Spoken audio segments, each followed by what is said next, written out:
S BP news daily ಎಕ್ಸ್‌ಪ್ರೆಸ್‌ಗೆ ಸ್ವಾಗತ. ಬಳ್ಳಾರಿಯ ಜಿಲ್ಲಾಧಿಕಾರಿ ಪ್ರಶಾಂತ್ ಕುಮಾರ್ ಮಿಶ್ರಾ ಅವರು ನಗರದ ಅತಿಥಿ ಗೃಹದಲ್ಲಿ ಪತ್ರಿಕಾಗೋಷ್ಠಿ. ರೈತರ ಜಮೀನುಗಳಿಗೆ ಆಧಾರ್ ಲಿಂಕ್ ಮಾಡಲು ಕಂದಾಯ ಇಲಾಖೆ ಸಚಿವರ ಸೂಚನೆಯಂತೆ ಜಿಲ್ಲೆಯಲ್ಲಿ 78% ರಷ್ಟು ಸಾಧನೆ ಮಾಡಿದೆ. ಬಳ್ಳಾರಿ ಜಿಲ್ಲೆಯಲ್ಲಿ ಈಗಾಗಲೇ 114 ಡೆಂಗು ಪ್ರಕರಣಗಳು ಪತ್ತೆಯಾಗಿದ್ದು, ಇದರಲ್ಲಿ 23 ಪ್ರಕರಣಗಳು ಸಕ್ರಿಯವಾಗಿವೆ.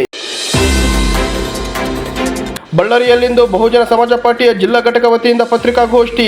ಕಾಂಗ್ರೆಸ್ ಸರ್ಕಾರವು ಎಸ್ಸಿ ಮತ್ತು ಎಸ್ಟಿ ಸಮುದಾಯಗಳ ಅಭಿವೃದ್ಧಿಗೆ ಮೀಸಲಿಟ್ಟಿರುವಂತಹ ಹಣವನ್ನು ದುರುಪಯೋಗ ಮಾಡಿಕೊಳ್ಳುವುದನ್ನು ಖಂಡಿಸಿ ದಿನಾಂಕ 26/7/2024 ಬೆಳಗ್ಗೆ 11 ಗಂಟೆಗೆ ಜಿಲ್ಲಾ ಕಚೇರಿಯ ಮುಂದೆ ಪ್ರತಿಭಟನೆಯನ್ನು ಹಮ್ಮಿಕೊಳ್ಳಲಾಗಿದೆ ಎಂದು ತಿಳಿಸಿದರು. ನಾಳೆ ಬಳ್ಳಾರಿ ನಗರ ಪ್ರದೇಶದಲ್ಲಿ ವಿದ್ಯುತ್ ವ್ಯತ್ಯಯ.